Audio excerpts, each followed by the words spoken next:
learn on today is an ER-5 Kawasaki.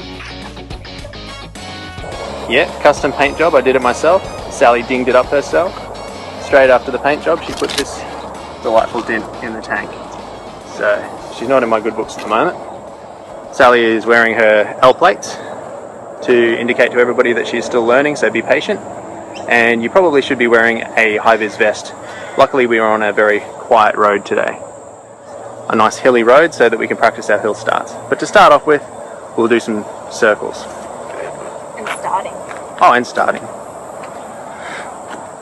Alright, so when you get on your bike, most likely you'll be on a side stand. And there is such thing as a center stand, which this bike does have. So on a center stand you would push forward to drop it off, and with a side stand you would put your bike upright, holding in the brake. As you can see, Sally's holding her front brake. So it doesn't roll down the hill. She's getting her feet into position, and on a hill you want to always have your foot on the back brake to start with, so you have plenty of room to play with your hands and accelerate and all that sort of thing. Alright, so to start your bike, if you have an electric start bike, which is most likely what you'll be riding on the road if you are a road rider, you'll have a key at the front of your dash. So you would turn on your key till the lights come on. The neutral light will show, meaning it's out of gear. And you can pull in your clutch. Yeah, If you're on a Suzuki, you can pull in your clutch because that's a standard thing on a road bike. On other bikes you don't have to pull on your clutch.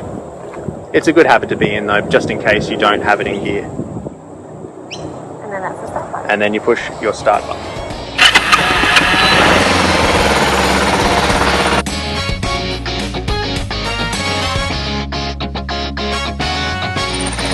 Okay, so the bike is started, and now you can see here there's a neutral light.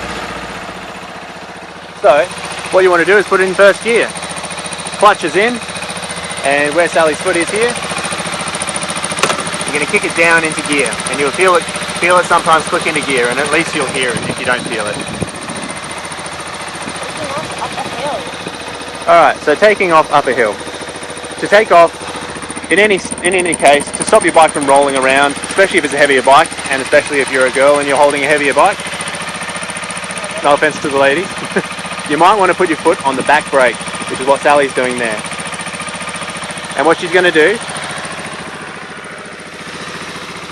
is have her hand on the accelerator, which is on your right, and your hand on the clutch, which is in your left. And you're going to slightly accelerate. Don't take the revs up too high because then you'll do a wheel stand. What you want to do is take the revs up gently, and you'll feel it pull away from you as you release your clutch. So gently releasing your clutch, and off you go. Lift your feet and take off. That was good, Sal.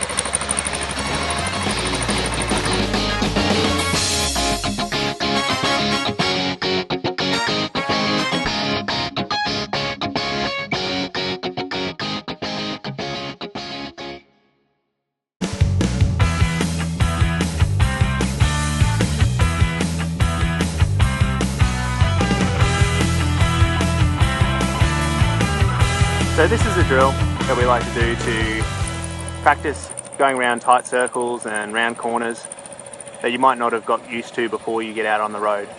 So we found ourselves a nice quiet cul-de-sac, and we're just going round and round in circles, getting used to the way the bike feels on the road and just the weight of the bike. So if you start to get dizzy going that way, just turn around and go around the other way. It's good to get used to going both ways. You might see as she comes around, she's probably hovering her foot over the brake. Yep, she is. She may even be, yep, she's even applying the brake as she comes around the corners. And that's okay, especially if you want to go very slow around a corner. In doing this, she's learning about steering and possibly counter steering depending on what speed she's going. Probably at the moment she's just steering in the direction she wants to go.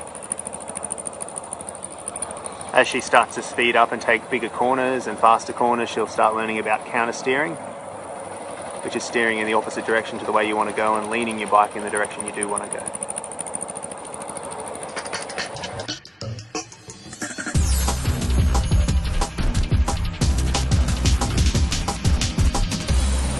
Okay, so after you're comfortable doing loops like I sort of am, it's time to start on figure eights. Not really knowing when you'll actually need figure eights, but it's all part of tight cornering and having control of your bike in tight spaces, which if you drive through the city very much, you probably will need this. These are all things that are important for the Q-Ride course because we're in Queensland.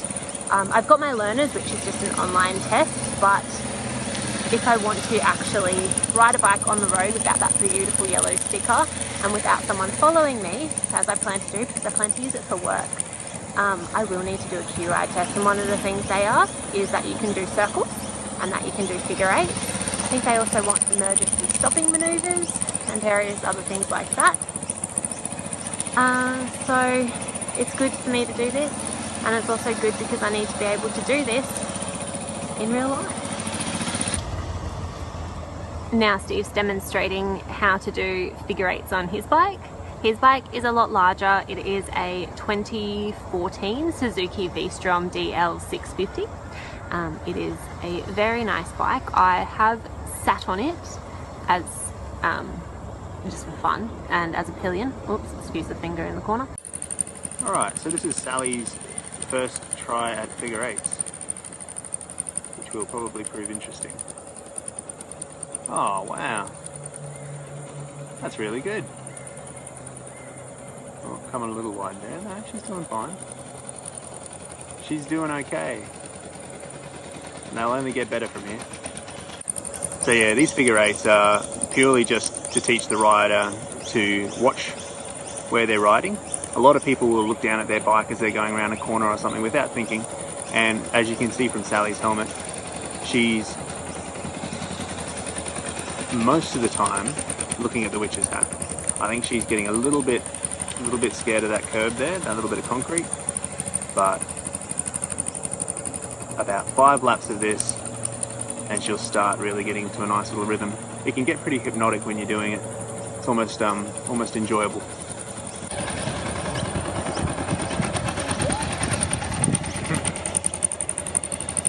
So, it is my opinion, but Sally's doing a fantastic job, I think.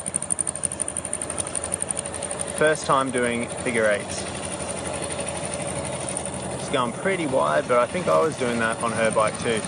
For some reason, even though it's a more suitable bike for a learner, the steering just isn't as comfortable. Whoop, there we go, there's a stop. The steering just isn't as comfortable as a more modern bike.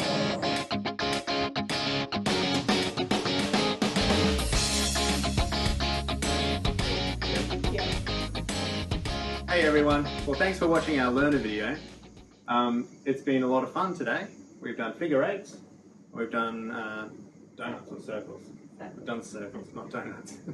That's for dirt bike riding. Yeah, no, it's been really good. You did really well, sweetie. Good work. Thank you. It was interesting because I'm very much a learner. Got my bike for Christmas, so that's only 2 weeks, if that I've been riding. And that's not every day. That's been, I think we've done, what, 2 rides?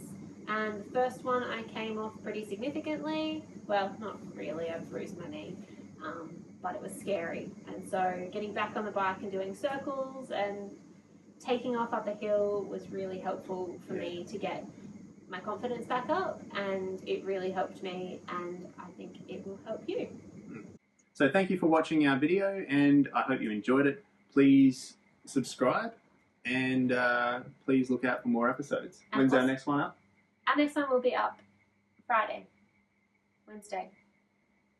Let's we say haven't got a schedule yet. Yeah, all right. We're gonna work out a schedule. Either way, we've got 2 videos ready to go. One's for the learners, and the next one, if you wish to watch it, is about braking. And I definitely recommend this for the learners.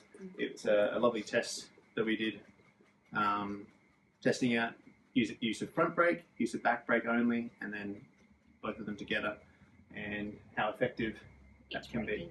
Yeah.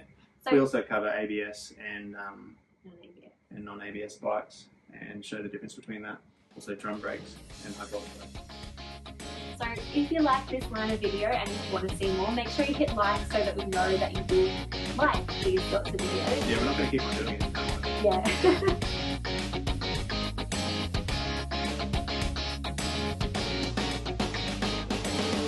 It's really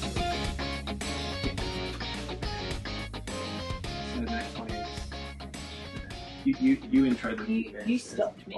Bike braking test. Braking experiment, I think. Our braking experiment. Yeah. Okay. Let's do that. Okay, so how do we start? Go, hi everyone. Or be like, make sure hey you say guys. the name of the show too. Like, make sure you. Thanks for say watching. Keeping Shiny Shiny Side Setup.